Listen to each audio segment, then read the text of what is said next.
proud are you of what's going to happen tomorrow night? Yeah, it's a great moment for myself and my family. But in all seriousness, it's actually just a massive honour that the coaches and the management trust me enough to do the role. That's probably the thing that gets me the most. But all I want to do is repay the faith that they've shown in me to lead the All Blacks. And the main thing I want to do well is actually just play well first. So that'll be priority one for me. Was it humbling when Fozzie gave you the news? Yeah, so I got a bit of a warning, which was actually quite nice. Last week we had a chat around not being selected for Tonga, and then he informed me that this was sort of the plan coming into this week. And it was, as he kind of said in the media yesterday, I was a bit shocked at the start and a little bit quiet. But I think the pre-warning was good, gave me time to, I'm a pretty big planner around my week. Not much changes for me how I plan my week around preparing myself as a leader for this group. But just a few things, obviously, today's media is something that's not usually there. Speaking last in huddles. But yeah, I just continue to be me, trust that that's what they wanted me to do, and just can't wait to get out there and play. Let's talk about what it means being here. Yeah, well, it's a very special moment to do it in a place that I love. I love Dunedin. Been here 11 years.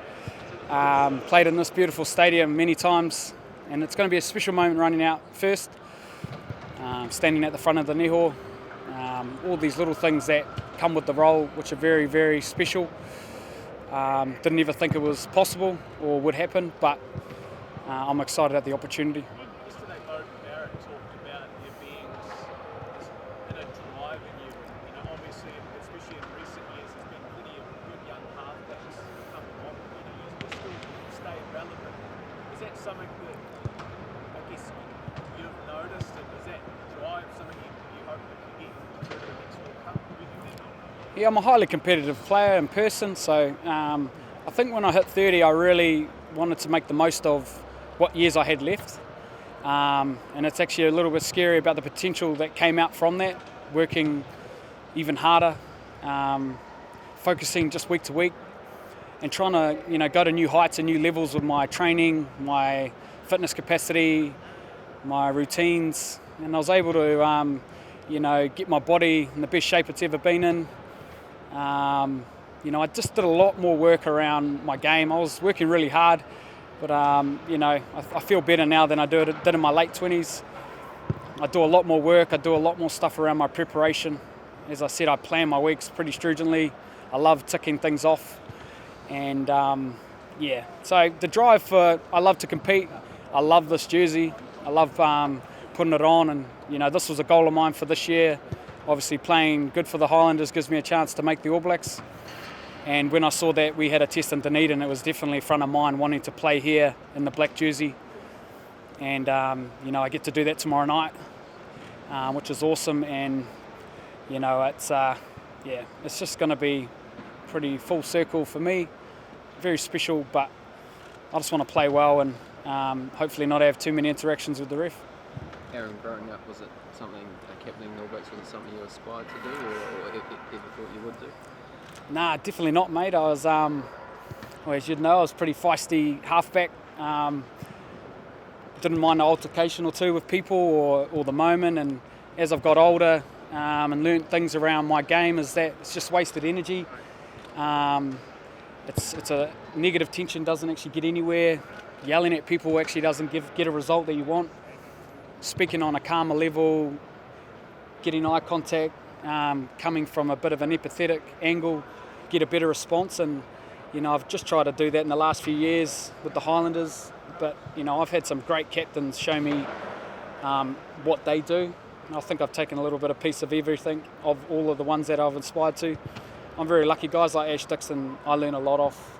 He's a great leader, really good at the personal connection you have with players. But I never thought this was possible, and I heard from a lot of people in the last 2 days, and it's pretty special. And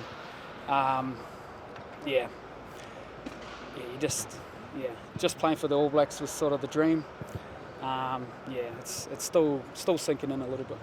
recent times the All Blacks captains have often been in the forwards. Is it nice to kind of carry on the David Kirk tradition as a halfback All Black captain? Yeah, and guys like Piriwepu did it as well, and yeah, it's just nice, as I said at the start, just to be trusted to do the role. My role doesn't really change how I am in this team. I've been in the leadership group since 2016. Tried to always have a honest, strong voice in that group, pushing other leaders to, make sure we drive our standards that we see in the All Blacks. And it's cool. And in the last few years, being backseated in that and trying to help our captains drive the team, taking the stress off them to try and drive little things around our environment we try to drive as an All Black. And it sort of led me to this point. When you were younger, you said you never thought about becoming an All Black captain. When your son was born, did you ever think you might get to tell him that you'd be an All Black captain? Oh no, definitely not. And like I said, I was just trying to work my butt off to just be at this test, probably be at this moment to play a game, to wear the black jersey again. As I said, when I sort of hit my 30s and was signing these contracts to try and go further in my career, just every test is special. If I can keep my standards high, keep pushing, I've got a really exciting opportunity in a few games to tick off another goal of mine. So that was really the goal for the year, to try and get 3 more tests, if I'm being honest. And this is just something that's just very special. I'm grateful for the opportunity, and I just want to play really well, do it justice, and try and enhance that what we started last week. And another Māori captain as well, which must be cool. Yeah, it's great. It's I've heard from a few people from my iwi and in the Hawke's Bay there and at Kaununu, and it's just very special, and how much it means to my Māori side, to my mother, to our family. Yeah, there's not much words that can say. My school's buzzing. Like I said, I've heard from everyone this week, and it's just I've been trying to put all the notifications off my phone. I'm trying to just get to the game and just try and treat it as normal as possible.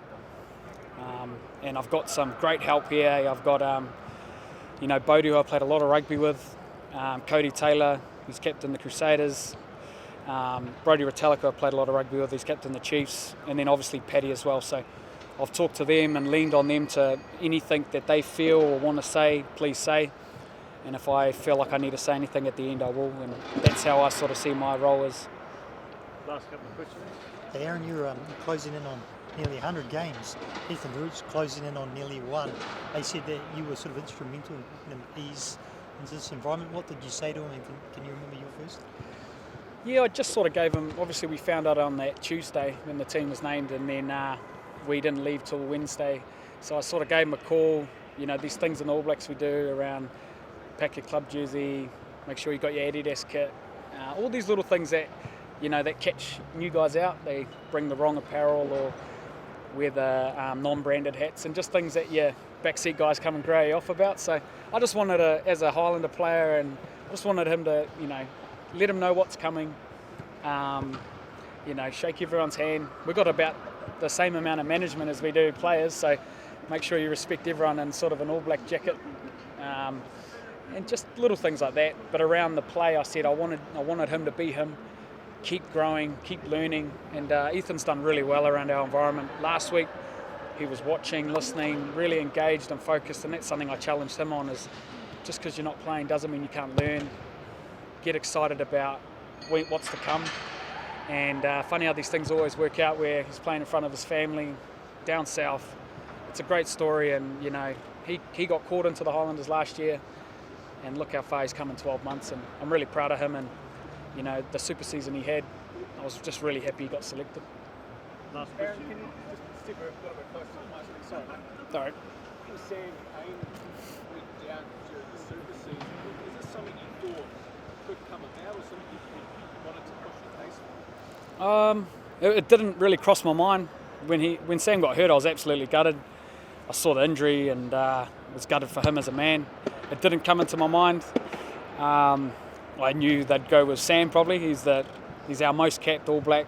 He's done it before. He's a great leader, and he holds a lot of mana in this group. So no, it never crossed my mind. What do you need to do to talk about wanting those 3 All Black teams?